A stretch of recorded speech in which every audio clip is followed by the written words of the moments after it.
Hi all, welcome to my next Flosstube video. My name's Sally here at Dark Elves Crafty Corner. Thank you for watching today.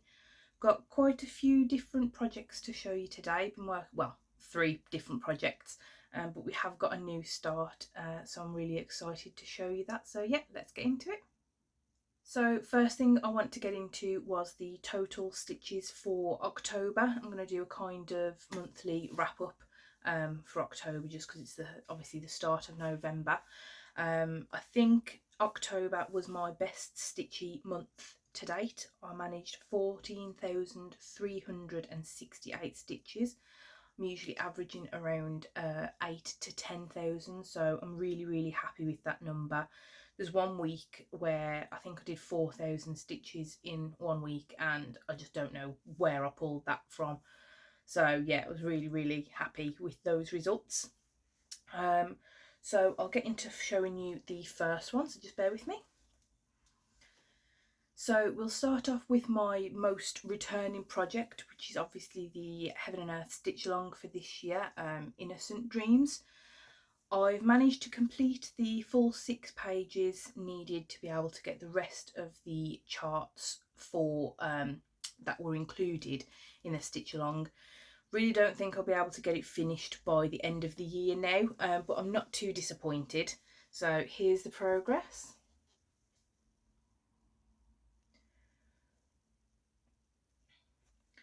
So the past couple of weeks after I finished the 6th page, I've been working down here. You'll see quite a lot of progress down here from the previous video, so I will pop that up, although to be honest it might not be that much from the previous video. I got a little bit burnt out with it just because they're all the same colours. It was just that I got a lot done in October, so it might not be that much from the previous video because I've been focusing on other things. But yeah, all of here was focused on. What I might do is, if I get a little bit, I want to start working on this again within the next couple of weeks. If I'm still a bit burnt out with the colours that are here, they're more of the same sort of colours of the dark greens and murky greens. What I might do is just move the frame over to this side, because at the moment this is all folded over, so I might cut this bit off at the minute, and then I can go and start working on the flower down here and work on the next page below. I think that would be really nice to switch it up a little bit from the greens. But yeah, I'll try again working on this bit. But yeah, if that doesn't work, then I'll go down there. So the total stitch count on this, I have lost it. So total number is 85,264 stitches. I've completed 54,286 stitches, which gives me 63.67%. So we worked out that in 10 months, obviously I've got 2/3 done, so another 5 months should give me the final third, and I'll be really happy with that, because when does that bring us to? March? Yeah. So I was hoping to get it done in time for my birthday. I still could if I really focused on it, but again, I don't want to burn myself out on it. So it was planned to get it finished for my birthday, so I could have it framed for my birthday, but I'm not overly fussed if it's not finished for then. I can always get it framed another time and it doesn't really matter. But yeah, I'm so proud of how much I've got done on this. So yeah, 9,633 stitches done on Innocent Dreams this month, in October. So as I say, I got a little bit burnt out on Innocent Dreams towards the middle to end of the month, the last couple of weeks of the month. So I wanted to pick up one of my other projects. My plan was to start Cozy Winter Book Nook on Halloween, because I was due to be at a retreat and it was going to be my retreat start. I really wanted to bring that forward just because I really wanted something different to my bunny. But I was like, no, I'll stick to the plan. I'll start that in October. So November. So what I chose to do instead was carry on working on Yumi. I'll put the picture up. This is another Heaven and Earth pattern. This one's by Margaret Morales. And this has kind of been sporadically worked on through from March, I believe. Yeah, so I'll put the needle minder that I got it from, because I started this in March this year. And it went on a really long section of just not being worked on, so I wanted to get that started up again. And in October I did 2,533 stitches on Yumi. I was doing a lot of filling in, and a lot of the hair has come through. There is some lighter stitches here which become the mask. So I've been really enjoying getting this done, getting some of this filled in. There's still quite a few little sections, but I'm just working my way through it, and it'll be really nice to get some of this mask filled in. I really like the colours throughout the whole of this chart, to be honest. All the purples and the blues and some really bright reds in it. So I don't think there's any point on this chart that I'm going to get bored of working on it. So I'm really looking forward to carrying on with that. In one of my other videos I did say that I wasn't sure whether to restart it or not, because some of it was a bit thick and some of the stitches were a bit strange, but I thought I'll carry on for a little bit, see how it goes, and I've carried on and it looks fine, to be honest. One of the main reasons I wanted to restart was because there was a mistake here, and then I found another mistake around here. There was only like one stitch off, and with it being the background, this bit was a bit more important, but it's not actually that noticeable. So I decided to just persevere with it. Overall, I should get this set up before I do the video, to be honest, but I do it every time. So overall we're at 11.35%, and I've done 9,034 stitches out of 79,625. When I last did the video, I think I was on 6,000 stitches or something like that, and I thought if I want to restart, that would be the best time to do it. Obviously I've worked a bit more now, excuse me, worked a bit more on it now, and I don't think I want to restart it. Everything's looking perfectly fine, so I'm happy to carry on with that. Yeah, so really enjoying that. What I am thinking of doing, whether this will progress into plans or not, I'm thinking of finishing maybe one mini a year, or having that as sort of my target. So what I plan to do at the moment is obviously finish my bunny. That'll be next year, and then I want to work on something to focus on for like the years after. So once I've done my bunny, I'll probably focus on Yumi to be finished for the next year, while working on my bigger projects as well. I always feel like if I don't have an end goal in sight, it's not that I won't do it, but it just kind of gets a bit overwhelming for me. So if I have a goal in sight of doing my bunny, right, I can get that finished next year. Then the year after I can go, right, I'll focus on getting Yumi done. I have another couple of minis as well that could focus on getting done. And then through doing that, hopefully I'll be able to get more finished, and hopefully by the time a couple of those are finished, I'll be closer to finishing some of my bigger pieces as well. So I won't have to focus on getting a mini done. I might be able to get one of my other pieces actually completed. Because yeah, I don't like not having a goal within sight. I know it's probably the worst thing for me to do, to have picked so many large full coverages, if that's the case. But they are the ones that call to me. So as long as I've got something in sight for a goal to finish, I think it'll work out really well. So next up, we finally started on Cozy Winter Book Nook.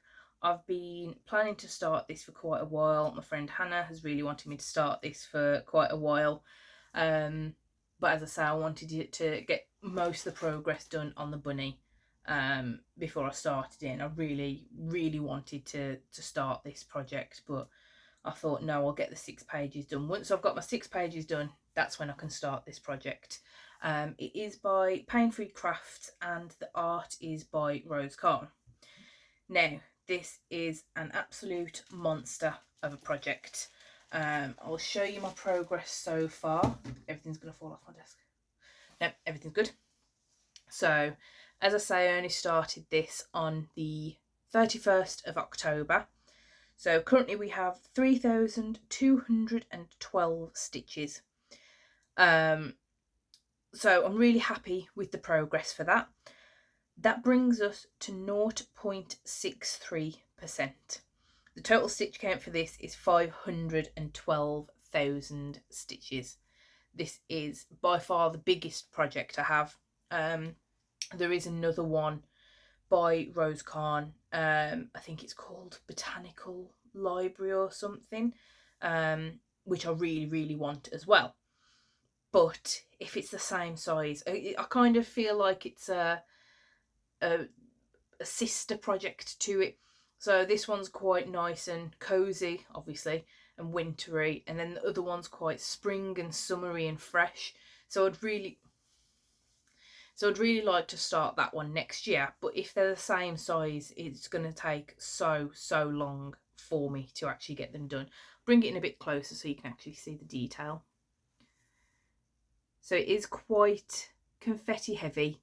There's I think there's about like 5 or 6 colours in this alone, and then like there's 3 or 4 in these sections. I've started in the middle. So this is where the middle bookshelf like corner is.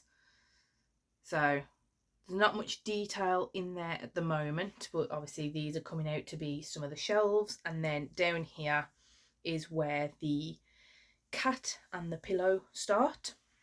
So recently, I think it was the same as, what other design did I start? Peacock Liaison. I started Peacock Liaison in the middle because I didn't want to start at the edge. There's quite a bit of confetti there and there was nothing really interesting. And I found that when I started in the middle of the design, it really worked for me because I could just kind of pick and choose where I wanted to go around that section. So at the minute, I'm just working on that part of the bookshelf. But then when that bulk is done, I can either carry on with the books or go down and do the cat and the cushions and the sofa. And I just think it really frees up the choice of the stitching. So yeah, I'm really looking forward to carrying on with Cozy Winter Book Nook. As I said, I did 3,212 stitches. No previous picture because that's it. So that's all the actual stitching that I've done over the past 2 weeks.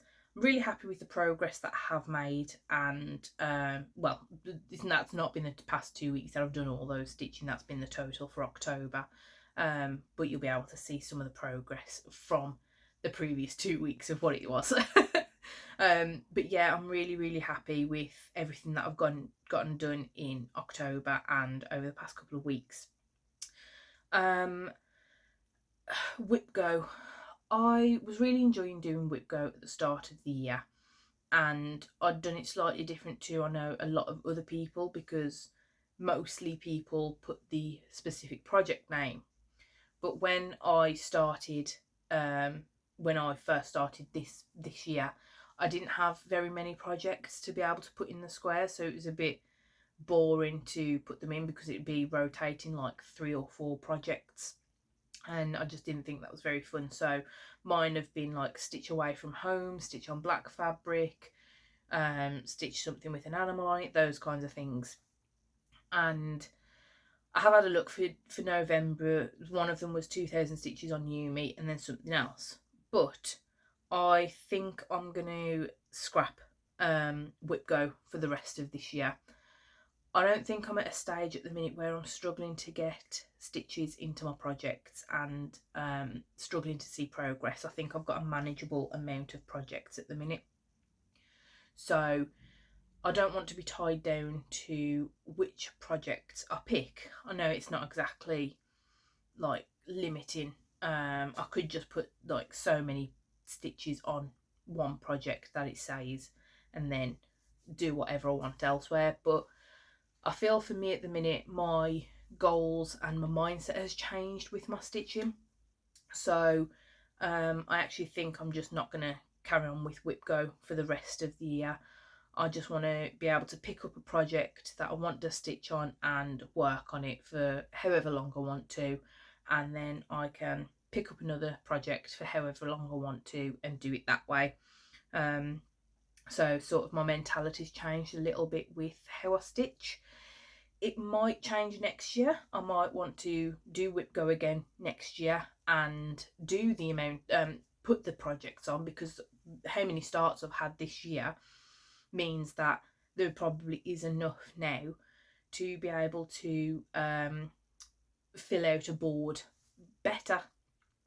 But I still think at the minute that I'm going to leave it as it is, and just ignore it for the rest of the year, which I'll be honest is a little bit of a shame, because so until October I'd managed to complete every month. I'd had no problem completing the month. I managed to tick off everything that I needed to do. So it is a bit of a shame that the end of the year was kind of when I've decided to give up a little bit, but I don't want to force myself into doing things that I don't want to do. So I'm happy to just leave it aside for the rest of the year. I've also had a look. The Heaven and Earth Stitch Along for 2026 came out. The patterns for those came out on the 1st of November. And I don't know if you can take it this way, luckily there aren't any that I really want to do. So I'm not going to be taking part in the 2026 Heaven and Earth Stitch Along. There were two that I liked. I liked the ship. There was a ship one, and I also liked there was like a cozy house. It's the outside of a house with like a little bit of a garden. I did like that, but I feel like the house, there's quite a few other charts that I'd be able to do just the same as that one, and I don't really gravitate towards that one rather than some of the other ones with the houses on.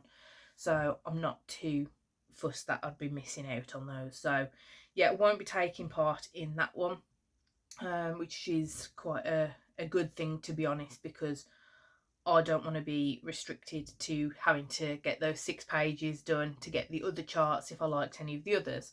Obviously, if there was just the one that I liked, I was planning on getting that and just not restricting myself, just doing it as and when. But considering there's not any that really shout out to me, I'm not going to even bother applying for one of them. So yeah, that's it for the stitch along, luckily. So we also have a little bit of haul. This one is because when I went out onto my stitchy day, the lovely Tina decided to tell me that someone on Etsy had a sale on, and I just thought I will have a look, and we'll see. There probably won't be anything that I'm fancy, but she was just like, oh yeah, I think it'll be really your style. So it was Buggy Stitcher that was having the sale. It has finished now, and I went on and I was scrolling through and I was just like, these are absolutely amazing. So I ended up buying 4 more charts. I'll put the pictures up. I can't remember what the names were. They were, I think it was like £3.15 when the sale was on, so they have gone up a bit now, but I'll still link them below in case anyone wants them. It could have been a lot more, but luckily I only bought the four charts. But I was scrolling through, just being like, these are absolutely amazing. So yeah, luckily I only got the 4. But yeah, thank you for that, Tina. As if I didn't have enough already. I actually haven't told Josh about them either, because he doesn't need to know that I bought 4 more. He knew about all of the ones that I bought from, oh, where was it from? Can't remember the website. It was the one that was included in my last video, and I bought the 24 charts. But yeah, he knew about all of those. He helped me pick which ones I wanted. So I thought best leave it off that I've bought these ones as well. Lastly, today I do just want to shout out one channel. It's Stitching with the Griffin. She shouted me out on her last video. I'd not heard of her before. I went over to have a look and it was a really nice watch. Really good to watch her videos. She doesn't just do cross stitch, there's also crochet on there as well. So if you're interested in that, then yeah, go and have a look. I have tagged her in the comments below as well. But yeah, it was really nice watch to have a look at the projects that she was doing as well. So yeah, really enjoyed that. So yeah, definitely go and check her out. Last non-stitchy thing that I wanted to discuss, it's completely random, but somebody I work with, I just felt like it was such a genius idea and wanted to share it with everyone. So we were talking about Alexa. Sorry if I've just set anyone's off. It happens to me all the time when there's just something going on the TV that says her name, and then she'll go, I'm not sure about that. And it's just like, no one was talking to you, it was on the TV. So sorry if I've just set anyone off. But yeah, we're on about and the laziness it causes. My dad calls me lazy all the time because I use her to turn my TV off on a morning when I'm leaving for work.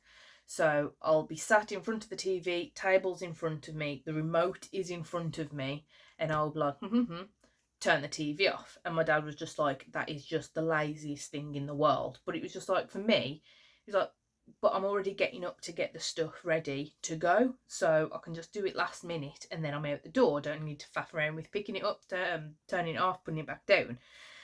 And I was telling that to somebody at work and he was just like, oh yeah, I've got one better.